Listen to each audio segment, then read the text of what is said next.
Hey guys, Nick here. Welcome to my X-Men Apocalypse movie review. Obviously, my thoughts on the brand new X-Men film, X-Men Apocalypse. And this has been a movie that, for whatever reason, I haven't been super hyped for. Mainly because, with the last X-Men movie, X-Men Days of Future Past, that movie is my favorite of all the X-Men movies because of the way it seamlessly melded the new cast, the old cast, bringing them together, and the way they handled that, and the way they handled Wolverine in that movie. And I'm like, how are they gonna step up their game with X-Men Apocalypse? And to me, starting out, I really enjoyed X-Men Apocalypse. It's not a perfect movie by any means. It's not. The Rotten Tomatoes score is like 52% or something like that. I think that's really a bit of a stretch. I mean, I understand this movie has its flaws, but I had a really fun time with it.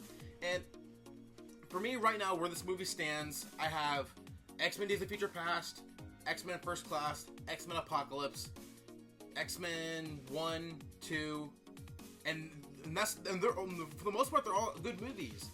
The Last Stand was a problematic movie, of course. X-Men Origins Wolverine, I didn't hate it as much as a lot of people did because I love the relationship between Wolverine and his brother in that movie. And the Wolverine standalone movie that came out a few years ago, I thought was good, not great. That's where I feel like Wolverine as a character, he's better served with the X-Men themselves. So in that movie, I understood, I like the characterization of Wolverine in his standalone movie. I just feel like there wasn't enough in the movie that really kept me interested in the entire movie, besides the action and stuff. So with this movie, I had all those worries, going in, how are they going to live up to Days of Future Past? They didn't quite get there, but there are certain things in this movie that are done a lot better than Days of Future Past. But for the most part, this movie is, again, it's a lot of fun, a lot of stuff that I really enjoyed about the movie. So I'm just going to go ahead and get started with the things that I enjoyed about this movie. There are really two characters in this movie that are really standout characters for me. The first being Jean Grey. I was really worried because in the trailer so far, from what I saw of Sophie Turner, who plays Sansa Stark on Game of Thrones, I never watched that show, so I don't know how her performance in that show is. But when I saw her in the trailers for this movie, I was a little worried. The acting in the trailers, from what I saw, seemed a little wooden. But those worries went right out the window. Jean Grey was really one of the standout characters for me because of the way she was handled and her power levels. And I feel like this is the first time in a really long time that Jean Grey's been done right because of how poorly she was treated in X-Men The Last Stand. And with the treatment of her character in that, and seeing how really well done and well performed Jean Grey was in this movie, and seeing how she was really insecure about her abilities because she's still young. She's about my age in the movie, and I'm about to turn 21, so she's a little younger. But the way that Sophie Turner played Jean Grey, I thought was really well done, and her chemistry with all the young characters and especially with Professor X, because they're both telepaths, so of course they have that link. And the way that they use her, especially in the final battle of the movie, this is gonna be a non-spoiler review. I think if you guys really want me to do a spoiler review of the movie, let me know in the comment section, because the X-Men properties are, I feel like, the one superhero property, because it's been around for so long, that people tend to forget about, not be quite as interested in as compared to DC or the Marvel Cinematic Universe movies. So if you guys really want to see me do a spoiler review, again, let me know in the comment section below. But I love the way she was handled in this movie, and seeing her relationship with Cyclops and how that really was starting. What really was starting. And so I mentioned there's two characters that stood out for me. Obviously, the first being Jean Grey. The second character for me personally that I absolutely loved was Quicksilver, because he's the one character that I really wish that he used more of in X-Men Days of Future Past. And in this movie, you see the whole reason why he even joins forces with the X-Men is because he's, obviously, if you guys don't know, Quicksilver is the son of Magneto in the comics and in this movie universe. So because Quicksilver is aware of that, he wants to save his dad because he knows how dark of a person his dad can be, and he wants to save his dad ultimately. And the way he's such a great and fun character in this movie, because the X-Men movies in general are a lot more serious than the Marvel Cinematic Universe movies, where they throw one-liners every 2 seconds. This movie has a lot of one-liners, mostly coming from Quicksilver himself, but he brings a lot of lightness to this movie in some of its darker times. And the way that Evan Peters portrays the character, he's so much fun. And with Days of Future Past, he obviously had that amazing scene in the kitchen where he's running around and doing his whole slow motion running thing. They do that sort of scene, but like times 10 in this movie. I want to talk about it, the whole scene, but I don't want to spoil anything. It was the way he was used in this movie with his speed, and I loved Evan Peters as Quicksilver in this movie. He's, again, one of the standout characters. Another standout character for me is Cyclops himself, because, in all honesty, I didn't like how Cyclops was used in the first few X-Men movies. Because I feel like James Marsden, the actor who played him, I don't think it was necessarily his performance, but I feel like he was written to just be the jealous boyfriend when Wolverine came in, because Scott Summers was with Jean Grey in the first few movies. So when Wolverine always had that complicated relationship with Jean Grey, so Scott was always like the jealous boyfriend, and I didn't like how they used him in those movies. But in this movie, they really make him, because it's kind of like almost like the origin story for Cyclops. The whole movie isn't centered around him, but the way because they introduce how he gets his powers, how he ends up at Professor Xavier's school, and I really liked how the character was used, and the subtleties and how they introduced his relationship with Jean Grey, and just how his powers are used in this movie, and how ultimately he helps the team in the final battle. I loved how this character was used. Definitely a step up from the James Marsden version of the character, who this character still ultimately becomes, because at the end of Days of Future Past, we see Wolverine go back to the future and to the fixed timeline, and Scott Summers is still the jealous boyfriend. I mean, they kind of play on that when I'm not gonna spoil it, but they do play on the whole jealousy thing very, very, very subtly in a specific sequence in the movie. So there's that. What else? One thing this is like a smaller thing. Obviously, Storm is in this movie. Again, this is the younger versions of the characters from the original trilogy, and we see a younger version of Storm, in Egypt, from where she comes from, and they finally have her accent, something that disappeared with Halle Berry's performance, movie after movie after movie. And that's something about the characters, like, okay, seriously, you're having Halle Berry play this character who's obviously like not from America, and she has an accent in the first movie, kind of has it in the second, gone by the third. So it was nice having, I think the actress's name was Alexandra Shipp, who plays Storm in this movie, having her accent there. But ultimately, Storm in this movie wasn't really utilized as much as I thought she was. I mean, it's an X-Men movie, so there's a whole lot of characters that they're using in this movie that, they can't give everyone a whole bunch of time to. And because she wasn't part of the core X-Men throughout the movie, she wasn't given as much time as I would have wanted her to have. So, I liked how she was portrayed and where she ultimately ends up by the end of the movie. But I feel like I really wish they would have given us more insight into who she is as a character and why she ultimately, I think this is a bit of a negative, they never explain why she really teams up with Apocalypse. She just kind of does. And that was a bit of a problem for me personally. Let's see what else.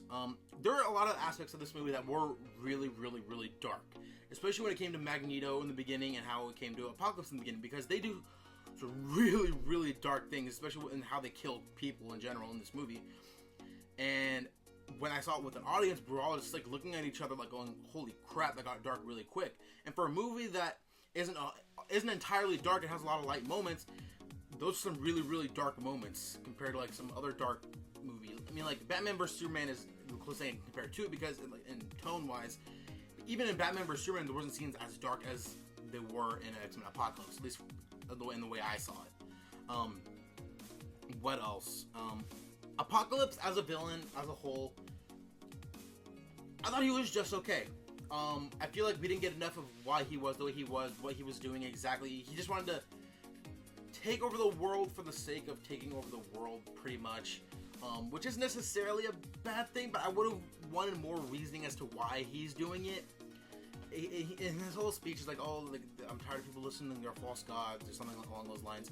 And for me, it just wasn't really believable. And I know villains, it's really tricky. You can either have a really good villain or it's either really good, okay, or bad. And Apocalypse is just okay. Apocalypse's power levels I thought were really well done, and the way he uses his powers I thought was really cool.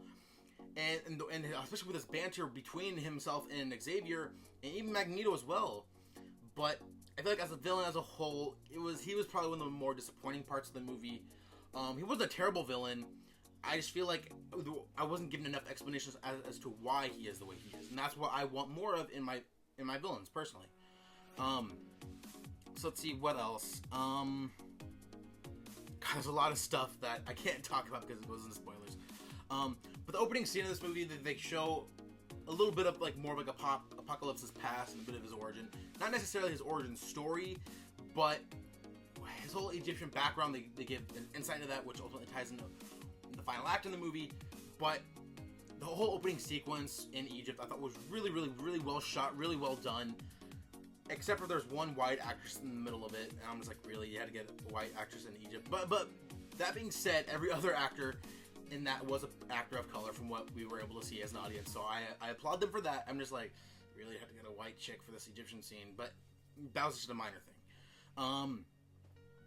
What else? And the character of Psylocke, and she was a character that I was actually really looking forward to. I'm not a big reader of Marvel comics or X-Men comics in general, so I don't have too much background on these characters. I mean, I'll do like Wikipedia searches on some of them sometimes, but I don't know too much of their history as a whole. And with that comes the character of Psylocke, and she's a character that I know the comic book fans love, mainly because of her super sexualized costume. But the way she was used in this movie, she really didn't have too many lines. She wasn't character really of any depth. She had a lot of cool action scenes, but I feel like that's really all she was in this movie, just a character who had a lot of cool action scenes. She didn't have too much dialogue, and they leave her character. It's kind of an open ending for her character to come back. But yeah. But overall, this movie, again, has its flaws.